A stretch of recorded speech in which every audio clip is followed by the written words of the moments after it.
Student, ये unit 1 का lecture number 5 है जिसमें हम मैन्युफैक्चर सैंड की बात करेंगे। देखिए, सैंड जो होता है कंक्रीट के अंदर एक फिलर मटेरियल का काम करता है, यानी जो वर्ड्स होते हैं उनको फिल करने का काम करता है। तो एक इम्पोर्टेंट रोल प्ले करता है सीमेंट कंक्रीट में सैंड जो है। लेकिन नाउअडेज क्या हो रहा है, डे बाय डे कंक्रीट का प्रोडक्शन बढ़ता जा रहा है, कंक्रीट का यूज बढ़ता जा रहा है, तो सैंड की डिमांड भी बढ़ती जा रही है। लेकिन हमें पता है कि सैंड हमें रिवर के बेड वगैरह से मिलता है, तो वहाँ पर सीमेंट सैंड की शॉर्टेज होती जा रही है धीरे धीरे, और उसकी रेट भी बढ़ती जा रही है, क्योंकि सैंड जो है, नेचुरल जो सैंड है वो आपको डिक्रीज होता जा रहा है। दूसरी प्रॉब्लम क्या आती है कि जैसे अपन कहीं ऐसे एरिया में कंस्ट्रक्शन कर रहे हैं जहाँ आसपास कोई रिवर बेड नहीं है, तो वहाँ पर नेचुरल सैंड का अरेंजमेंट करने में जो ट्रांसपोर्टेशन कॉस्ट है वो बहुत ज़्यादा हाई हो जाती है। तो एट दैट केस हम जो सैंड यूज कर रहे हैं आजकल वो है मैन्युफैक्चर सैंड। मैन्युफैक्चर सैंड जो है, इंडस्ट्रीज में जो वेस्ट वगैरह प्रोडक्ट्स निकलते हैं उनको क्रश करके बनाई जाती है ये सैंड, ठीक है। लेकिन इस सैंड में भी जो क्रश सैंड है वो फ्लेकी होती है, कुछ कुछ साइज उसमें मिसिंग होते हैं, रफ टेक्सचर होता है, जिसकी वजह से कंक्रीट की प्रॉपर्टीज में जो है इफेक्ट आ रहा है। तो उन प्रॉपर्टीज को इम्प्रूव करने के लिए कंक्रीट में हम एडमिक्सचर्स यूज करते हैं, जिन्हें हम सुपर प्लास्टिसाइजर बोलते हैं, जो वर्केबिलिटी को इम्प्रूव करते हैं। और साथ में मॉडर्न क्रशर प्लांट्स यूज कर रहे हैं स्पेशल टेक्नोलॉजी के साथ, जहां हम जो है उस सैंड की प्रॉपर्टीज को इंक्रीज कर सकें। तो ये कुछ एक नीचे टेबल दे रखी है, जहां पर एक रिकमेंडेशन है कि जोन 1 और जोन 2 की मैन्युफैक्चर सैंड में जो पासिंग परसेंटेज है with different size of sieve, that type percentage is shown in table. जैसे फॉर एग्जांपल, जोन 1 की जो सैंड होगी उसमें 10 mm की सीव से पासिंग परसेंटेज 100%, 4.75 mm की सीव से पासिंग परसेंटेज 90 to 100, ठीक है, 90% से 100% पास हो जाना चाहिए। 2.36 में 60 to 95, 1.18 mm में 30 to 70, 16 माइक्रोन में 600 माइक्रोन में 15 से 34%, 300 माइक्रोन में 5 to 20। तो ये अगर इस टाइप से टेबल से हम मैच करा लेते हैं, देन हमारी जो सैंड है perfectly graded, well graded sand कहलाएगी। तो ये कुछ रिकमेंडेशन है जिन्हें हमें फॉलो करना है मैन्युफैक्चर सैंड को यूज करते टाइम। अब नेक्स्ट जो टॉपिक या पॉइंट आता है वो आता है ग्रेड ऑफ कंक्रीट। देखिए, कंक्रीट आपने बना ली, बनाने के बाद कंक्रीट पर एक टेस्ट किया जाता है। उस टेस्ट में जो कंक्रीट अपनी स्ट्रेंथ, कंप्रेसिव स्ट्रेंथ शो करती है आफ्टर 28 डेज पे, तो उसकी करेक्टरिस्टिक कंप्रेसिव स्ट्रेंथ होती है। नाउ कंक्रीट को एक डेजिग्नेटेड किया जाता है उस grade of concrete with M के साथ में। तो एम कॉल्ड मिक्स प्रोपोर्शन, और 28 डेज बाद जो स्ट्रेंथ मिलेगी that is characteristic compressive strength. तो कंक्रीट डेजिग्नेटेड बाय M10। तो इस तरह से कंक्रीट को आप M10 से डेजिग्नेटेड कर दोगे। अगर कोई कंक्रीट पर क्यूब बनाया, अब क्यूब का भी एक डिफाइनेट साइज है। क्या साइज है कि 150 mm by 150 mm by 150 mm का क्यूब यूज करना है आपको, और 28 दिन बाद इसकी स्ट्रेंथ लेनी है, ठीक है। जो strength they that is called compressive strength of concrete. तो कंक्रीट में जब हम कंक्रीट को बनाते हैं तो हम दो तरह के प्रोसेस से होके गुजरते हैं। एक होता है नॉर्मल मिक्स, एक होता है डिजाइन मिक्स। नॉर्मल मिक्स में स्पेसिफाइड प्रोपोर्शंस होते हैं, उनसे हम कंक्रीट को बनाते हैं। जैसे M25 की बात करें तो M25 में मिक्स प्रोपोर्शन हम यूज में लेते हैं 1:1:2। 1:1:2 मतलब कि आपका 1:1:2, यानी 1 सीमेंट का, यानी हिंदी में बोले एग्जैक्ट लैंग्वेज में तो 1 परात सीमेंट, 1 परात सैंड, 2 परात एग्रीगेट। इनको जब मिक्स करके आप बनाते हो तो M25 ग्रेड ऑफ कंक्रीट मिलती है, जिसमें M मिक्स प्रोपोर्शन और 25 कैरेक्टरिस्टिक कंप्रेसिव स्ट्रेंथ हो गई।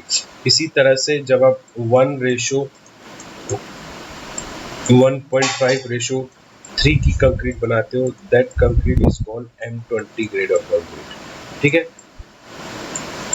तो यहाँ पर M और 20 इस तरह से हम कंक्रीट को डेजिग्नेटेड करते हैं, जहाँ M मिक्स प्रोपोर्शन होता है और 20 कैरेक्टरिस्टिक कंप्रेसिव स्ट्रेंथ होती है। अब कंक्रीट को इंडियन स्टैंडर्ड जो 456/2000 कोड्स हम यूज करते हैं रेनफोर्स कंक्रीट स्ट्रक्चर के डिजाइनिंग के लिए, वहाँ पर कंक्रीट को जो है कुछ ग्रुप में डिवाइड किया गया है। जस्ट लाइक दैट कि आपका M10 से लेकर M20 तक ऑर्डिनरी कंक्रीट आती है, 25 से लेकर 55 तक स्टैंडर्ड कंक्रीट आती है and 60 to 80 high strength concrete आती है। तो depending upon the uses of concrete हम कंक्रीट को एक ग्रुप में डिवाइड करते हैं कि आपको नॉर्मल कंस्ट्रक्शन करना है तो आप ऑर्डिनरी कंक्रीट यूज कर सकते हो, स्टैंडर्ड कंस्ट्रक्शन करना है तो आप स्टैंडर्ड कंक्रीट यूज कर सकते हो, और हाई स्ट्रेंथ कंस्ट्रक्शन करना है तो आप हाई स्ट्रेंथ कंक्रीट यूज कर सकते हो। ठीक है, फिर मैंने आपको समझाया कंक्रीट बनाने के लिए दो टाइप के मिक्स की जरूरत होती है, nominal mix and design mix. Nominal mix जो है एक स्पेसिफाइड मिक्स होता है जिसके लिए हमें जो है हम M5, 10, 15, 20 तक हम ग्रेड ऑफ कंक्रीट आप नॉमिनल मिक्स को यूज करके बना सकते हो। ठीक है, नॉमिनल मिक्स में ये एक टेबल दे रखी है जिसमें हमें इंग्रेडिएंट, वाटर सीमेंट रेशियो, उसकी यूज के बारे में बता रखा है। ठीक है, जैसे M5 है तो वहाँ पर आपको M5 के लिए maximum quantity of dry coarse aggregate, fine aggregate एक बैग ऑफ सीमेंट के लिए 80 चाहिए होगा। ठीक है, तो ये रेशियो है कोर्स और फाइन एग्रीगेट का, जो 800 kg चाहिए होगा एक बैग ऑफ सीमेंट के लिए। ठीक है, फिक्स मास में जो मिक्स करेंगे 1:2 में रेशियो करेंगे, 1:1 भी यूज 1:1.5 यूज कर सकते हैं, लोअर लिमिट 1:2.5 यूज कर सकते हैं। डिजाइन में एक स्पेसिफाइड मिक्स होता है जो मैं हायर ग्रेड के लिए यूज करते हैं, जिसको बनाने के लिए हमें जो है वॉल्यूम बाय वॉल्यूम और बाय वेट मिक्सिंग हम उसको बनाते हैं। ठीक है, ये देखिए जैसे M25 तक आप नॉमिनल मिक्स यूज कर सकते हो, जैसे 1:1:2 मैंने आपको थोड़ी देर पहले बताया था, ये M25 का नॉमिनल मिक्स होता है जिसकी कैरेक्टरिस्टिक स्ट्रेंथ 28 दिन बाद 25 मेगापास्कल मिलती है। ठीक है, तो अब यूजेस हैं, यूजेस की बात करें तो M5, 10 और 15 आप यूज कर सकते हो पीसीसी वर्क में। M20 से आप जो है रेनफोर्स कंक्रीट कंस्ट्रक्शन स्टार्ट कर सकते हो, जैसे स्लैब बनाना, बीम बनाना, कॉलम बनाना, फुटिंग बनाना। और माइल्ड एक्सपोजर मतलब एनवायरमेंटल कंडीशन माइल्ड होनी चाहिए। ठीक है, जब आपको और अच्छी स्ट्रेंथ बनानी है कंक्रीट तो आप M25 से लेकर 35 तक यूज कर सकते हो। प्री स्ट्रेस कंक्रीट जो है आपका एक तरह से जो है लैब मतलब फैक्ट्रीज में बनाया जाता है, जैसे कि सीवर हो गया, मैन होल हो गया, ये प्री स्ट्रेस कंक्रीट के एग्जांपल्स हैं। इनमें हम higher grade of concrete use करते हैं। ठीक है, high strength spillway, long span bridge, वहाँ पर हम हाई स्ट्रेंथ कंक्रीट का यूज करते हैं।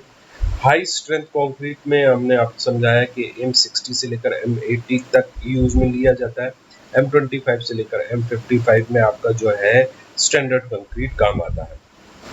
अब ये जो यूजेस हैं, जैसे M20 का आप यूज करते हो तो M20 से भी हम RCC का कंस्ट्रक्शन कर सकते हैं और M25 से भी कर सकते हैं, लेकिन बिलो इसके हम नहीं जा सकते। ये इंडियन स्टैंडर्ड रिकमेंडेशन है कि जो मिनिमम ग्रेड ऑफ कंक्रीट आप यूज में लेंगे रेनफोर्स कंक्रीट कंस्ट्रक्शन के लिए वो M20 लेंगे। मतलब बीम, कॉलम, स्लैब अगर आपको बनानी है तो सबसे जो मिनिमम ग्रेड आप लेते हैं वो आप M20 लेते हैं। इससे नीचे आप कंस्ट्रक्शन में नहीं जा सकते, RCC कंस्ट्रक्शन में M20 से बिलो।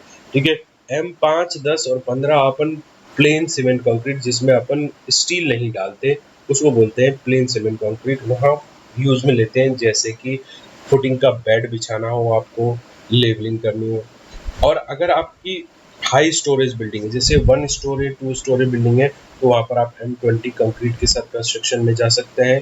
लेकिन अगर आपका कंस्ट्रक्शन में आपका जो है स्टोरेज ज़्यादा है, जैसे 10 स्टोरेज तक बिल्डिंग बनानी है, तो आपको M30 या M35 के साथ जाना होगा। तो कंक्रीट की स्ट्रेंथ इंपॉर्टेंट रोल प्ले करती है, तो आप नॉर्मल कंक्रीट यूज नहीं कर सकते, स्टैंडर्ड कंक्रीट यूज करनी पड़ेगी, वो भी हाई स्ट्रेंथ वाली स्टैंडर्ड भी।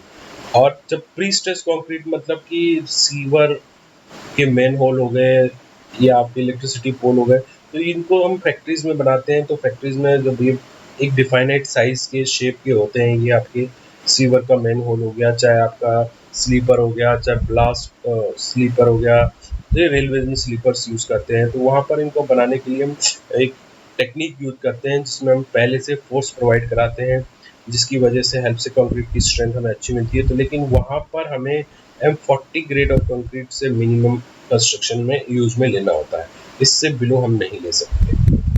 और रेलवे के ब्रिज अगर हो गए जहाँ पर हमें लोड बहुत ज़्यादा होता है तो वो हाई स्ट्रेंथ कंक्रीट की रिक्वायरमेंट होती है, जहाँ पर हम जो है हाई स्ट्रेंथ कंक्रीट यूज में लेते हैं। तो ये ग्रेड ऑफ कंक्रीट हमने यहाँ समझा। ग्रेड में कंक्रीट को designated M for mix proportion, and जो नंबर होता है that represent characteristic compressive strength after 28 days. ठीक है, नेक्स्ट लेक्चर वीडियो में water quality and Abraham law, water cement ratio law के बारे में समझेंगे।